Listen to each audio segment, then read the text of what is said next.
ఈ మధ్య కాలంలో చూస్తున్న ఈ హత్యలు ఇవన్నీ చూస్తూ వస్తున్నప్పుడు సోషల్ మీడియాలో కామెడీగా ఒక ట్రోలింగ్ జరుగుతుంది.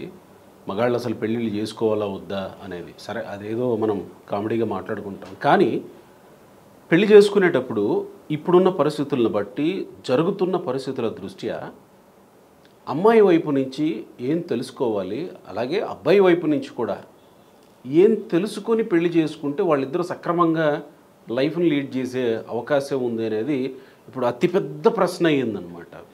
మీరు మీ పరిశోధనలో గమనించిన అంశాలు ఏంటి? కాదండి, ఒక సిరీస్లో లాగా ఒక 4-5 ఘటనలు జరగగానే మగ ప్రపంచాన్ని కాపాడుకోవాలని ఎంత ఆపేక్ష ఈ మీడియాకి ఎంత ఇదిగా వచ్చిందండి.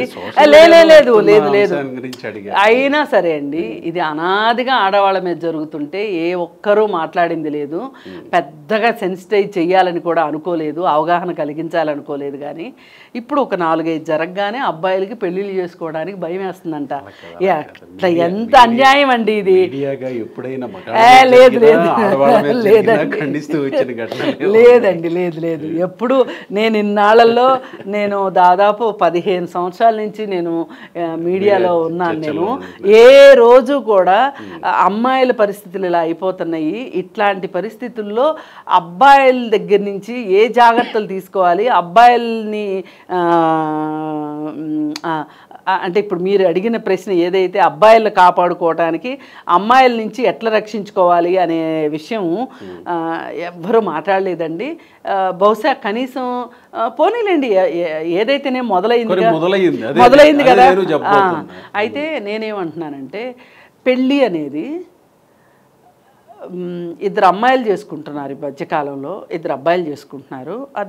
అది చాలా తక్కువ పర్సంటేజ్ అనుకోండి. అది వదిలేసేస్తే ఆడవాళ్ళకి మగవాళ్ళకి మధ్యలోనే పెళ్ళిళ్ళు జరుగుతాయి. అయితే ఈ ఆడవాళ్ళకి మగవాళ్ళకి మధ్యలో పెళ్ళిళ్ళు జరిగేటప్పుడు ఆడవాళ్ళ గురించి మగవాళ్ళకి, మగవాళ్ళ గురించి ఆడవాళ్ళకి తెలియాల్సిన అవసరం ఖచ్చితంగా ఉంది. మన చట్టంలో ఏం చెప్తుంది అంటే, విడాకులకి ఇది బాగా గమనించాలి. ఆడవాళ్ళైనా మగవాళ్ళైనా సరే ఒక 4 విషయాల్లో దాచిపెట్టి ఈ పెళ్ళి జరిగింది అని గనక నిరూపించగలిగితే ఆ పెళ్ళి రద్దయిపోతుంది. ఆ 4 విషయాలు ఏంటి అంటే, చదువుకు సంబంధించినవి, చదవకపోయినా చదివామని చెప్పటం, లేని డిగ్రీలు ఉన్నాయని చెప్పటం, లేని ఆస్తులు ఉన్నాయని చెప్పటం, అలాగే ఉన్న రోగాల్ని దాచిపెట్టి పెళ్లి చేయడం, అలాగే ఇన్సానిటీ అంటారు, అంటే మానసికంగా సరి అయిన ఎదుగుదల లేకపోయినా, తీవ్రమైన మానసిక జబ్బులు ఉన్నా కానీ వాటిని దాచిపెట్టి పెళ్లి చేస్తే గనక ఈ 4 కారణాల్లో ఏ ఒక్క కారణం చూపించగలిగినా సరే, అంటే బ్రీచ్ ఆఫ్ ట్రస్ట్, ఒక నమ్మకాన్ని మీరు ఒమ్ము చేశారు అనే ఒక కారణంతో విడాకులు తీసుకోవచ్చు. ఇది చట్టంలో ఉంది. అయితే అసలైన విషయం లేనట్టుంది ఇప్పుడు జరుగుతున్న. చెప్తా, అక్కడికే వస్తా. అయితే ఈ విషయాలు ఇవాళ చర్చకు వచ్చినప్పుడు ఈ 4 విషయాల్లో అబద్ధాలు చెప్పి ఆడవాళ్ళైనా మగవాళ్ళైనా పెళ్లి చేసుకుంటున్నారు. ఆడి పెళ్లి చేయాలి సామెత ఉంది కదా. ఆ సామెత అసలు ఇప్పుడు ఆ సామెత ఎవరన్నా చెప్తే వాళ్ళని 2 పీకాల్సిన పరిస్థితిలో ఇవాళ సమాజం ఉంది. అయితే అది కాకుండా ఇప్పుడు ఇంతకు ముందు ఇలాంటి విషయాలు దాచి మగవాళ్ళు పెళ్లి చేసుకున్నారనుకోండి, ఈ ఆడవాళ్ళకి రెండో పెళ్ళి అవ్వడం కష్టము అనే ఉద్దేశంతో ఈ 4 విషయాలు, ఈ బండారాలు బయటపడినప్పటికీ కూడా ఏవో ఈ దీర్ఘకాలిక వ్యాధులు, మానసికమైన పరిస్థితి, ఈ 2 విషయాలు తప్పితే పై 2 విషయాలకి గ్రేస్ మార్క్ ఇచ్చేసేవాళ్ళు కుటుంబాల్లో. చదువు అబద్ధం చెప్పాడా, సరే బతికించుకునే తెలివితేటలు ఉన్నాయి కదా, పర్వాలేదు. ఆస్తి లేదా, ఏమవుతుంది, మరి ఈసారి వచ్చేవాడైనా ఇంతకంటే మంచోడు వస్తాడని గ్యారంటీ ఏంటి అని ఆడవాళ్ళ వైపు నుంచి సర్దుకుపోయేవాళ్ళు. మగవాళ్ళ వైపు నుంచి ఇవే 4 విషయాలు అనుకోండి, ఖచ్చితంగా చదువు విషయం అక్కర్లేదు, మాకు చదువుకోకపోయినా పర్వాలేదు, ఆస్తి ఇస్తానని చెప్పి ఇవ్వలేదా, దానికి ఎంత వేధింపైనా చేసి ఇంకా వేధింపులు ముదిరి పోలీస్ స్టేషన్ వరకు వెళ్ళాక చూసుకుందాము, ఈ లోపు మట్టుకు ఏదో ఒక రకంగా అటువైపు నుంచి ఆస్తి రాబట్టుకోవాలి అనే ఉద్దేశం ఉండబట్టే వరకట్న వేధింపులు జరిగాయి. ఇంకా మానసిక జబ్బులు అంటారా, ఉన్నది అని తెలిస్తే సర్దుకుపోవటం ఉండేది కాదు. అలాగే మహిళలకి దీర్ఘకాలిక జబ్బులు అంటే ఒకే ఒక్క విషయం, పిల్లలు పుట్టకపోవటం అనే ఒక విషయం దగ్గర చట్టం ఒప్పుకునేది కాదు. కానీ ఆమె నయానో భయానో ఒప్పించి ఈ భర్త ఇంకొక ఆమె ఎవరితోనైనా బిడ్డను కానీ తీసుకొచ్చి సినిమాలో చూపించినట్టు ఇంట్లో ఇవ్వడమా, లేకపోతే ఒక బిడ్డను తీసుకొచ్చి పెంచుకోవడమా, లేకపోతే అనధికారికంగా ఇంకొక కుటుంబాన్ని మెయింటైన్ చేసుకునే అవకాశం సొసైటీ ఇచ్చింది కాబట్టి ఇలా పెళ్ళిళ్ళు నడిచిపోతూ ఉండేవి. ఇప్పుడు కొత్తగా వచ్చిన ఇబ్బంది ఏంటి అంటే, అసలు అమ్మాయిలు ఇప్పుడు ఈ చట్టంలో ఇప్పుడు ఈ 4 విషయాలు చెప్పిన విషయాల్లో లేవు. ఇప్పుడు కొత్తగా వస్తున్న సమస్యలు లేవు. కొత్తగా వస్తున్న సమస్యలు లేవు. ఏంటి? కంపాటబిలిటీ, నన్ను గౌరవించకపోవటం, నాకు సమాన హోదా ఇవ్వకపోవటం, లేదు ప్రేమించట్లేదు, నాకు టైం ఇవ్వట్లేదు. ఇవే కదా ఆడవాళ్ళు చెప్తున్న కంప్లైంట్లు మగవాళ్ళ మీద. ఈ టైం ఇవ్వకపోవటాలు, నన్ను పట్టించుకోవట్లేదు అనటాలు, ఇవన్నీ చట్టంలో లేవు. వీళ్ళు వెళ్ళి కోర్టుకు వెళ్ళలేరు కాబట్టి వీళ్ళ పరిధిలో వీళ్ళు పరిష్కారం చేసుకోవాలనుకుంటున్నారు. ఆ పరిష్కారం ఏంటయ్యా అంటే సింపుల్గా వివాహేతర సంబంధాలు. ఈ వివాహేతర సంబంధాలు వచ్చి చేరిన తర్వాత మరి వివాహేతర సంబంధాలుగా అట్లా ఉండొచ్చు కదా, చంపుకోవడం ఎందుకు అనే ప్రశ్న వస్తుంది. ఇక్కడ ఏం జరుగుతుందంటే అండి, మగవాళ్ళ మనస్తత్వానికి ఆడవాళ్ళ మనస్తత్వానికి వ్యత్యాసం ఉంది. అదేంటి అంటే, ఒక స్త్రీ పురుషుడికి చాలామంది మహిళలతో సంబంధాలు ఉన్నాయి అని తెలిసినా నా స్థానం నాకుంది కదా సమాజంలో అని సరిపెట్టుకుని అప్పుడప్పుడు ఏడ్చి గీపెట్టినా సరే పిల్లల కోసము, ఆస్తి కోసము, కుటుంబం పరువు కోసము మాట్లాడకుండా ఊరుకునేది. నా స్థానం నాకు ఉంది కదా సమాజంలో అని ఊరుకునేది. కానీ ఈ వివాహేతర సంబంధాలు ఎక్కువైన తర్వాత ఒక స్త్రీకి గనక వివాహేతర సంబంధం ఉంటే గనక, అంటే ఇక్కడ ఏంటి, ఏకకాలంలో 2 కుటుంబాలు నడపగలిగిన పరిస్థితి సమాజం కావచ్చు, భార్య కావచ్చు, భర్తకి ఇచ్చింది, పురుషుడికి ఇచ్చింది, సమాజం ఇచ్చింది. నేను ఏకపక్షంగా చెప్పట్లేదు, ఇది వాస్తవం. అయితే ఇదే పరిస్థితి స్త్రీకి లేదు. ఏకకాలంలో 2 కుటుంబాలు నడపలేదు. ఒక 8 గంటలు ఇక్కడ, ఒక 8 గంటలు అక్కడ, ఒక 8 గంటల ఆఫీస్లోనూ ఒక స్త్రీ ఒక 2 కుటుంబాలు నడపగలదా? ఏకకాలంలో నడపలేదు. సమాజం ఒప్పుకోదు. పైగా ఇంకొకటి, అవతల ఉన్న మనిషి నువ్వు నాకే సొంతం, నువ్వు నాకే ఉండాలి అన్న పరిస్థితి వచ్చినప్పుడు ఈమె చాయిస్ తీసుకోవాలి అంటే ఇతను కంటే అతనిలో ఏదైనా ఒక డేంజర్ లక్షణం చూస్తే తప్పితే ఈ భర్త యొక్క సంగతి అర్థం కాదు ఈమెకి. అబ్బా పర్వాలేదు, నా మొగుడే బెటరు అని అతన్ని అవాయిడ్ చేసి పక్కన పెట్టేస్తాయి. కానీ ఆమెకి అతనే కావాలి అనిపించింది అనుకోండి, కావాలనిపించినప్పుడు అతను ఏం డిమాండ్ పెడతాడు, నీకు అతను కావాలో నేను కావాలో తేల్చుకో. ఇదే డిమాండ్ భార్య కూడా పెడుతుంది. పెట్టినా భర్త దగ్గర పప్పులు ఉడకవు. కానీ సరే నాకు నువ్వే కావాలి అని చెప్పి భార్యను ఒప్పించుకుని 4 రోజులు నటించి 5వ రోజున మళ్ళీ పాత సంబంధం కొనసాగించిన వాళ్ళు కూడా ఉన్నారు. అక్కడ పిల్లల్ని కూడా కనిన వాళ్ళు ఉన్నారు ఏకకాలంలో. కానీ స్త్రీ పరిస్థితి అట్లా ఉందా? లేనప్పుడు వాళ్ళకి ఆప్షన్ ఏంటి? నేను ఇదంతా కరెక్ట్ అని చెప్పట్లేదు, నేను ఉన్న వాస్తవ పరిస్థితి ఎందుకు జరుగుతుంది అనే దానికి నేను చెప్తున్నా. అప్పుడు వీళ్ళకి ఆప్షన్ ఏంటి? పక్కన వాడు తొందర పెడుతుంటాడు, అవసరమైతే వాడిని లేపేద్దాం, వాడి దెబ్బలతోనే వాడిని లేపేద్దాం, వాడిని లేపేస్తే మనకెవరు అడ్డుండరు అనే ఒక ధైర్యం ఈమె ఇచ్చిందా ఆయన ఇచ్చాడా అనేది వేరే విషయం. కానీ అక్కడ ఒక డిమాండ్ క్రియేట్ అవుతుంది.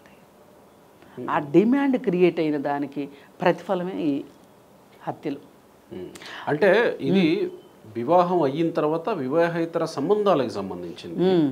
కానీ ఇష్టం లేని పెళ్లి చేసుకొని ఇలా పెళ్ళైన మొదటి నెలలోనో రెండో నెలలోనో ఇలాంటి చర్యలకు పాల్పడడం అంటే అదేదో ముందే ఆ మహిళతోనో లేకపోతే ఈ పురుషుడితోనో పెళ్లి చేసుకునేవాళ్ళు మ్యూచువల్గా కొన్ని మాట్లాడుకోవాల్సిన క్లారిటీ తీసుకోవాల్సిన అంశాలు ఏమన్నా తెలుసుకుంటే మంచిదేమో కదా.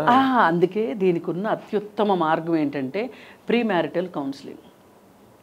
ప్రీ మ్యారిటల్ కౌన్సిలింగ్ ఎవరు చేయాలి అది? అది ఎవరు చేయాలి అంటే ఇంట్లో తల్లిదండ్రుల పెద్దలుకి అసలు అంత చేయగలిగే పరిస్థితి ఉంటే ఆ అమ్మాయికి ఇష్టం లేని పెళ్ళే చేయరు. అందుకని పెద్దలు అన్ఫిట్. ఇక్కడ అన్ఫిట్ పెద్దలు చేయలేరు అసలు. ఇప్పుడు మనకి కౌన్సిలింగ్ సెంటర్స్ ఉన్నాయి బయట. ఇదేదో పల్లెటూరులో వాళ్ళకి హైదరాబాద్లో ఉన్న కౌన్సిలింగ్ సెంటర్ ఎట్లా తెలుస్తుంది అంటే నేను చెప్పలేను. కానీ సిటీలో ఉన్నవాళ్ళు అయినా సరే ఎంతమంది చదువుకున్న వాళ్ళు ప్రీ మ్యారిటల్ కౌన్సిలింగ్ని ఆప్షన్ తీసుకుంటున్నారు చెప్పండి మీరు. అదొకటి ఉందనే విషయం చాలా మందికి తెలిసి ఉండకపోవచ్చు కూడా. ఎందుకు తెలియదండి? నేను తెలుసుకోవాలంటే తెలుస్తుంది. ఎక్కడ ఏ క్రీమ్ దొరుకుతుంది, జుట్టు పెరగడానికి ఏ క్రీమ్ వాడుకోవాలి, గడ్డం నెరవకుండా ఉండాలంటే ఏం క్రీమ్ వాడాలి అని మగవాళ్ళకి, ఆడవాళ్ళకి ఏ బట్టల షాపులో ఏం దొరుకుతాయి, ఏ నగల షాపుల్లో ఏం దొరుకుతాయి అని తెలిసినప్పుడు, ఏం చదువుకోవాలో తెలిసినప్పుడు, ఉద్యోగం ఎత్తుక్కోవడం ఎట్లాగో తెలిసినప్పుడు జీవితం గురించి తెలియదా? ఆ మాత్రం అవసరం అని ఫీల్ కావట్లే. అంతే సింపుల్గా 4 ఏళ్ళు 3 ఏళ్ళు ప్రేమించుకుంటారు, లివిన్లో ఉంటారు, పెళ్లి చేసుకుంటారు, తెల్లారి నుంచి గొడవలు ఎందుకు వస్తున్నాయి? ఏంటి అసలు రీజన్ ఏంటి అంటే వీళ్ళిద్దరూ మాట్లాడుకోవటం. అసలు వీళ్ళిద్దరి స్థాయి ఏముంటుంది? ఇద్దరిది సమాన స్థాయి ఉంటుంది. ఇసుక తక్కడ పేడ తక్కడే ఉంటుంది. కానీ ఒక ప్రొఫెషనల్ దగ్గరికి వెళ్ళాలి. ప్రొఫెషనల్ దగ్గరికి వెళ్ళి కూర్చోవాలి. ఈమె ఈ ఎక్స్ ఇంట్రెస్ట్లు ఇవి, వై ఇంట్రెస్ట్లు ఇవి, ఈ ఇంట్రెస్ట్లకి కుదరదు. ఇప్పుడు ఏదో కట్నం నచ్చిందనో, లేకపోతే అందంగా ఉన్నారనో, ఉద్యోగం నచ్చిందనో, లేకపోతే రాజకీయంగా మనకు పలుకుబడి వస్తుందనో, ఇలా రకరకాల కారణాలతోటి పెళ్ళిళ్ళు చేసుకోవటం కాదు. వీళ్ళిద్దరికీ సెట్ అవుద్దా లేదా అనేది ఒక థర్డ్ పర్సన్, ఒక ఎక్స్పర్ట్ చెప్పగలగాలి. ఇప్పుడు కొంతమందికి ఇమ్మీడియట్గా వచ్చే డౌట్ ఏంటంటే, చాలామంది అడిగారు నన్ను, అబద్ధాలు చెప్తేను అని. అబద్ధాలు చెప్పడానికి అవ్వదు అక్కడ. అది సైంటిఫిక్ ప్రాసెస్. ప్రపంచం అంతా వాడుతున్న పద్ధతి అది. ఒక 4-5 రకాల టెస్టులు ఉంటాయి. ఆ టెస్టుల్లో నువ్వు ఒక చోట కాతే ఒక చోట అయినా నిజమైన సిఐడి ఆఫీసర్కి విచారణ చేసేటప్పుడు దొంగ ఎవరు, దొర ఎవరు, ఎంత లోతులో జరిగింది ఈ అవినీతి అని తెలుసుకుంటాడు. ఎవరు చేశారనేది తెలుసుకుంటాడు. అట్లాగే ఇక్కడ కూడా తెలిసిపోతుంది, మనస్తత్వాలు అర్థమైపోతాయి. ఇప్పుడు జాతకాలు చూపించుకుంటున్నారు చూసారా? అంటే ఇంట్లో తల్లిదండ్రులు అడిగితే ఎట్టి పరిస్థితుల్లో చెప్పే అవకాశం లేదండి. చెప్పినా కొట్టి పారేస్తారు. పైగా మా అమ్మాయి ఇవాళ ఏమైపోయింది, అమ్మాయిల్ని కూడా అంటే అలా చూడొద్దని కాదు, మా అమ్మాయి చాలా తెలివైంది, మా అమ్మాయి చూడండి ఎట్లా చదువుకుందో, మా అమ్మాయి చూడండి ఉద్యోగం ఎట్లా వచ్చిందో, ఎంత ఉద్యోగం చేస్తుందో చూడండి అని ఒక నెత్తి మీద పెట్టుకోవడం ఎక్కువైపోయింది. అట్లాగే అబ్బాయిల విషయం, అబ్బాయిల నుంచి పూర్వం నుంచి నెత్తి మీద పెట్టుకుంటున్నారు, అది వేరే విషయం. ఇప్పుడు ఇక్కడ ఒకళ్ళు సరిగా లేకపోయినా రెండో వాళ్ళు దాన్ని కొంచెం కవర్ చేసుకుని, ఇప్పుడు 2 స్నేహితులు ఉంటారండి, ఏమైనా సరే స్నేహంగా ఉండాలి అనుకున్నారనుకోండి, ఒకళ్ళనొకళ్ళు మన్నించుకోరా? ఒకళ్ళలో లోపాలను ఒకళ్ళు కవర్ చేసుకుంటారా లేదా? మూడో మనిషి వచ్చినప్పుడు వీళ్ళిద్దరూ ఒకటైపోతారా లేదా? వీళ్ళిద్దరూ ఎంత తన్నుకున్నా కొట్టుకున్నా. అట్లాంటి ఒక ఉద్దేశంలో ఎందుకు భార్యాభర్తలు ఉండట్లేదు అని అంటే, ఇక్కడ ఈగోసు, పైగా ఫైనాన్షియల్గా ఒకరిపైన ఒకరి డబ్బుల మీద ఒకరికి ఆశ ఎక్కువ అవుతుంది. ఇదివరకు పాత రోజుల్లో టీచర్ ఉద్యోగం చేసినా, బ్యాంక్ ఉద్యోగం చేసినా, ఏ ఉద్యోగం చేసినా భార్య తీసుకొచ్చి చక్కగా భర్త చేతిలో పెట్టేది. ఇవాళ మా డబ్బులు మేము మేనేజ్ చేసుకుంటాం అంటున్నారు. అక్కడ ఈగో క్లాషెస్ వచ్చేస్తున్నాయి భర్తకి.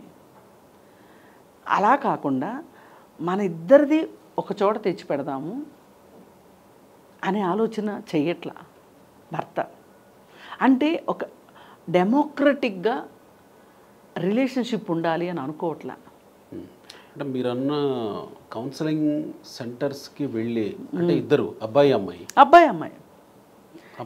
వెళ్ళి ప్రీమ్యారిటల్ కౌన్సిలింగ్ ఆ ప్రీమ్యారిటల్ కౌన్సిలింగ్కి ఒక సిస్టమ్ ఉంటుంది. ప్రీమ్యారిటల్ కౌన్సిలింగ్కి ఇష్టపడతారా, తల్లిదండ్రులు ఇష్టపడతారా లేకపోతే వీళ్ళు ఇష్టపడతారా అనేది పెద్ద ప్రశ్న. ఇక్కడ నాకు తెలియకపోవటం ఏంటి, తెలుసుకోలేను. అటేడు తరాలు ఇటేడు తరాలైనా నేను తెలుసుకొని వస్తా కావాలంటే.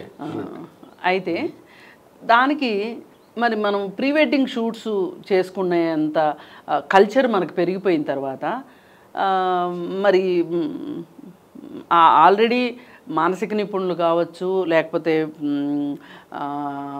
ఈ ఫ్యామిలీ కౌన్సిలింగ్ చేసేవాళ్ళు కావచ్చు చెప్తున్న సూచన ఏంటంటే మీరు ఒకరికొకరు తెలియాలి అని అంటే ప్రీమ్యారిటల్ కౌన్సిలింగ్ అవసరం అంటున్నారు. కాబట్టి ప్రీమ్యారిటల్ కౌన్సిలింగ్ తీసుకుంటే సింపుల్గా మీకు ఒక అవగాహన తెలుస్తుంది. అంటే వాళ్ళు ఈ ఇంట్రెస్ట్లో ఉన్నారు, వాళ్ళ డిమాండ్ ఎలా ఉంది, అలాంటప్పుడు అసలు ఈ ఆ డిమాండ్కి నేను అక్కడ మ్యాచ్ అవ్వగలనా లేదా అని ఒకరికొకరు ఎవరి డిమాండ్ అయినా సరే అనేది ఒక క్లారిటీ వస్తుంది అనేది నా ఉద్దేశం అండి. అంటే జాతకాలు చూస్తున్నట్టుగా ప్రీమారిటల్ కౌన్సిలింగ్ కూడా వెళితే మంచిది. జాతకాలు చూడొద్దని మనం అనట్లేదు, జాతకాలు చూస్తే చూసుకోండి కానీ దాంతోపాటు ఇది కూడా చూసుకోండి. ఇంకొకటి ఏంటి అంటే మెయిన్ ఎక్కడొస్తుందంటే అబద్ధాలు చెప్పి ఫైనాన్షియల్ మ్యాటర్స్లో అబద్ధాలు చెప్పి అన్నప్పుడు శాలరీసు అబద్ధాలు చెప్తున్నారు. ఈ శాలరీస్ అబద్ధాలు చెప్పటం వల్ల ప్రాబ్లమ్స్ వస్తున్నాయి. అందుకోసం ఏంటి అంటే మీరు అడగగానే శాలరీ స్లిప్ ఇచ్చారనుకోండి, రెండో వాళ్ళకి నమ్మకం ఉంటుంది. ఏదో కంపెనీలో జాయిన్ అవుతున్నట్టు, కంపెనీ షిఫ్ట్ అవుతున్నట్టు శాలరీ స్లిప్ ఇవ్వాలి కదా, బ్యాంక్ స్టేట్మెంట్స్ ఇవ్వాలి కదా. అలాంటి పరిస్థితుల్లోకి వెళ్ళిపోయాం.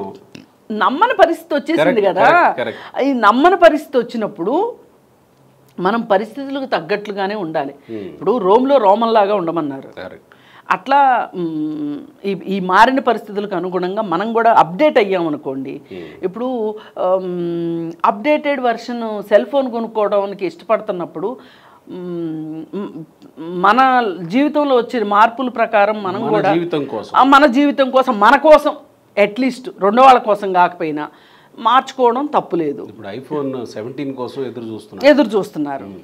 అందుకని సరే ఈ ప్రీమ్యారిటల్ కౌన్సిలింగ్లు అయిపోయినాయి, ప్రీ వెడ్డింగ్ షూట్లు అయిపోయినాయి, జాతకాలు చూసేశారు, కట్నాలు కానుకలు ఇవన్నీ కూడా కరెక్ట్గానే ఉన్నాయి, పెళ్ళి అనుకున్నట్లుగా జరిగింది, అన్నీ బాగానే ఉన్నాయి. పెళ్లి తర్వాత కూడా తగాదాలు వస్తున్నాయి అనుకుందాం. తగాదాలే కాదు, ఆ విష పురుగులు కొన్ని తిరుగుతుంటాయి కదా, అటైనా అది ఇవన్నీ వచ్చినప్పుడు కూడా చేయాల్సింది ఏంటంటే ప్రీ మ్యారిటల్ కౌన్సిలింగ్ ఎట్లా ఉందో మ్యారిటల్ కౌన్సిలింగ్ కూడా ఉంది.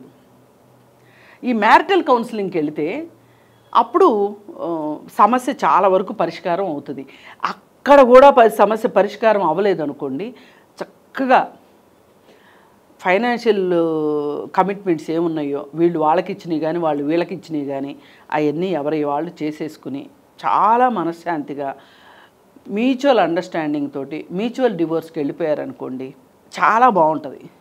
అయితే ఈ ఈ ఈ మూడింటికి ఒప్పుకోగలిగే మానసిక స్థితి ఉందనుకోండి ఇద్దరికి, అంతటి మనస్తత్వమే ఉంటే గనక అసలు వాళ్ళ మధ్యలో గొడవలే సమస్య రాదు.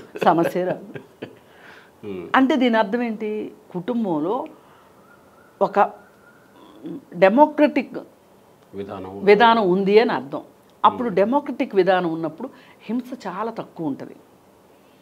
ఇప్పుడు రెండో మనిషికి ఒక ఇంట్రెస్ట్ ఉంది అన్నప్పుడు మనం యాక్సెప్ట్ చేయాలి, ఫస్ట్ గౌరవించాలి. అలా ఉన్నప్పుడు మూడో వ్యక్తి రాడు వీళ్ళ మధ్యలోకి. మూడో అమ్మాయి కావచ్చు అబ్బాయి కావచ్చు, ఒక థర్డ్ పర్సన్కి మీ కుటుంబంలో ఎంట్రీ ఉండదు. అలాగే మానసిక ఆరోగ్యం పట్ల కూడా చాలా అవగాహన అవసరం ఉంది. అసలు ఈ మనిషి ఎందుకు ఇంత అబ్నార్మల్గా బిహేవ్ చేస్తున్నాడు అని భార్య అర్థం చేసుకోగలగాలి.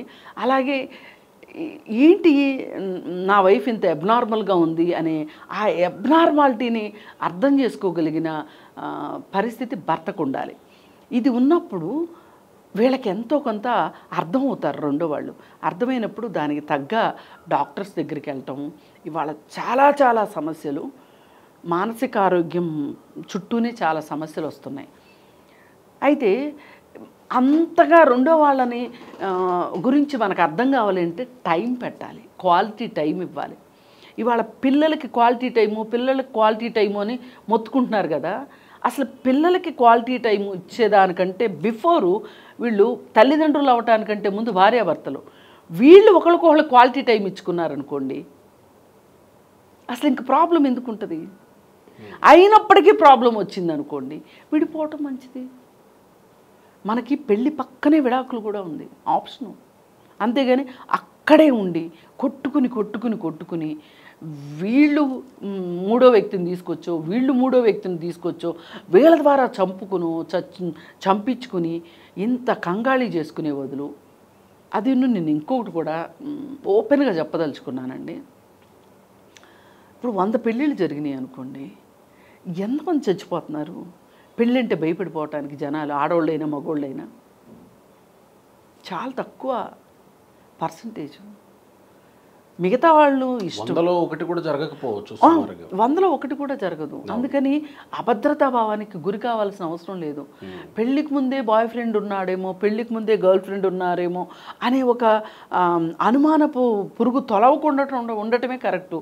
ఓకే, ఉందేమో, ఉంటే ఉండొచ్చు, ఇప్పుడేంటి, ప్రెజెంట్ ఏంటి,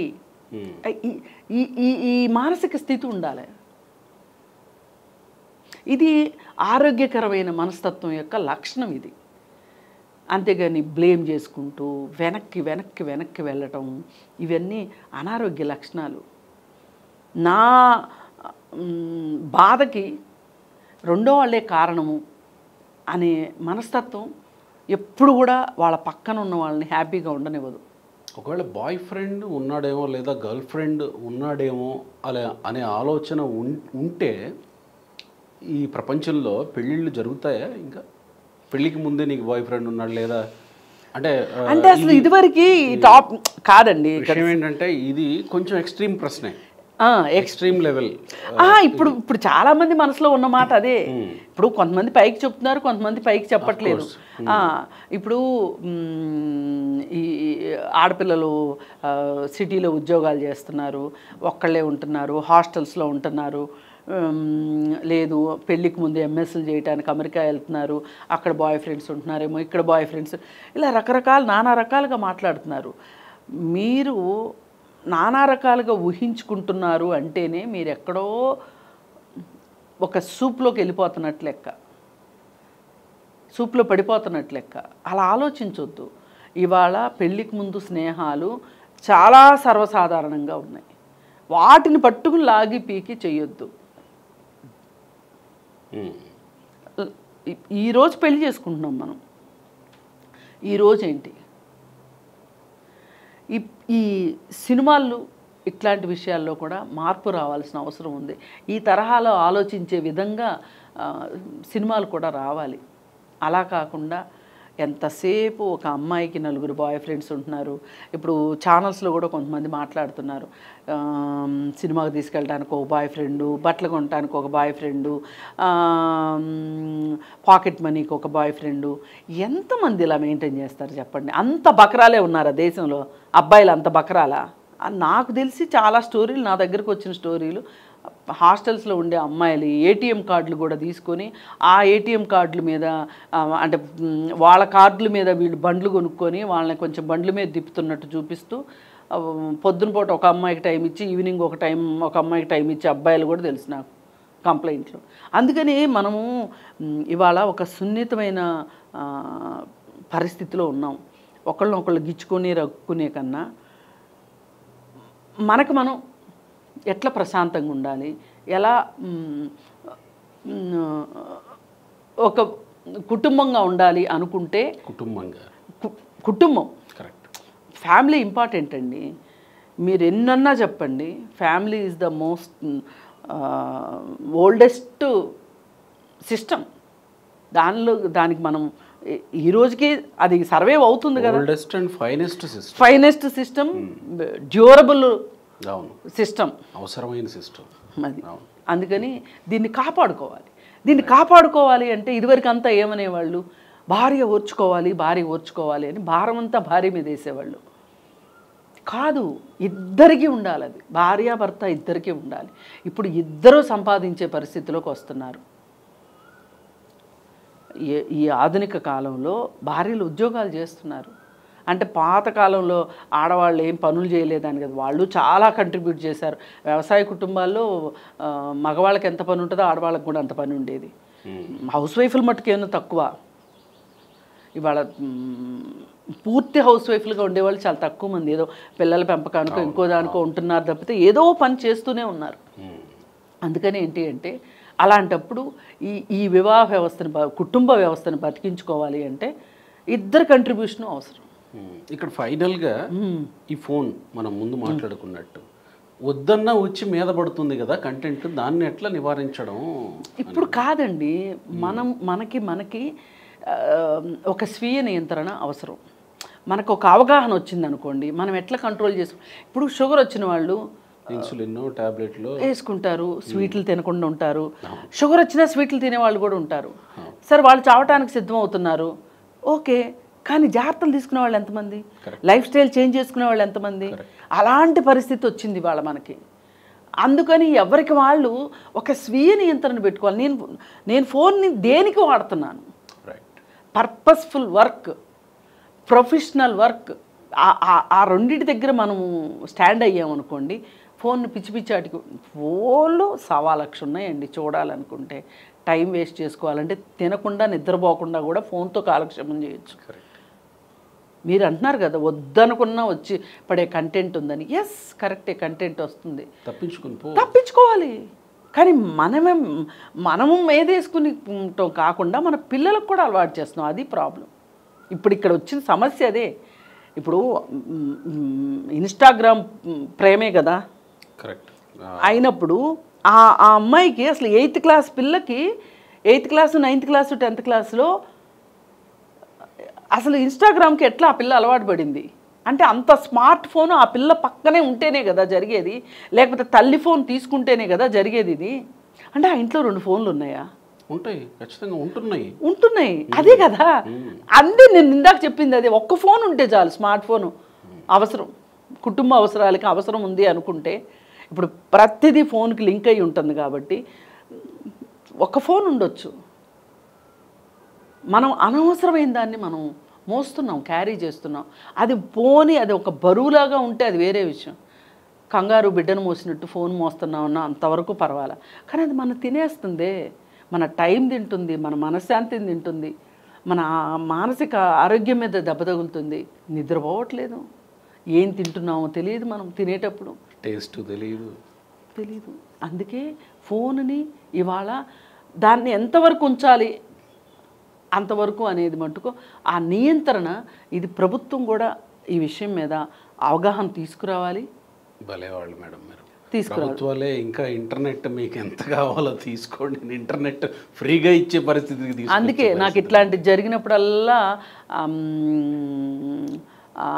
అంబానీ గ్రూపుల్ని. ఇంకొక విషయం, సమాజంలో ఇంకొక చర్చ కూడా ఉంది.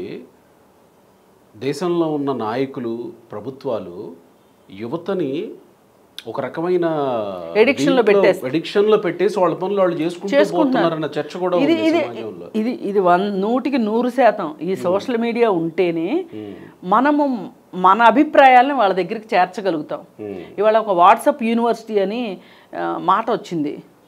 వాట్సాప్ యూనివర్సిటీలోనే ఉంటున్నారు. ఆ వాట్సాప్ యూనివర్సిటీలో ఏమి నేర్పిస్తే అదే నిజమని నమ్మే యువత ఉన్నారు. ఇవాళ అబద్ధాలైనా వాళ్ళకి సంబంధించిన వార్తల్ని చూపించి ఒక సందిగ్ధ పరిస్థితుల్లో ఉన్నాం. ఇప్పుడు ప్రపంచంతో పోటీ పడాలనుకుంటున్నాం ఒకవైపు. ఒక చిన్న ఉదాహరణ ఏంటంటే, ఇప్పుడు టిక్ టాక్ అనే ఒక యాప్ ఉండేది, అవును, బ్యాన్ చేసాం. అది ఎవరు వాడటానికి అవకాశం లేకుండా పోయింది.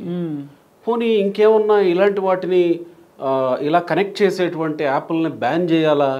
బ్యాన్ చేస్తే ప్రపంచంలో వెనకబడిపోతామేమో. ఇప్పుడేం ముందుకెళ్ళట్లా, ఫోన్ వచ్చాకేం ముందుకెళ్ళామనేది ఎక్కడా లేదు. వేగం పైగా ఇంకోటి ఏంటంటే పెరిగింది కదా. ఏం వేగం పెరిగింది, ఇప్పుడు వాట్సాప్ గవర్నెన్స్ కూడా వచ్చేసింది ఆంధ్రప్రదేశ్లో. మీకు నమస్తే అండి, అవి లేకుండా కూడా చేయొచ్చండి.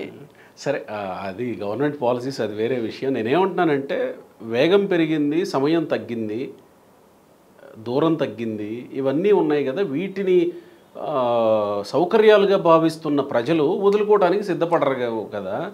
కానీ సిద్ధపడితే మంచిది అనేది మీరు. మనం ఇప్పుడు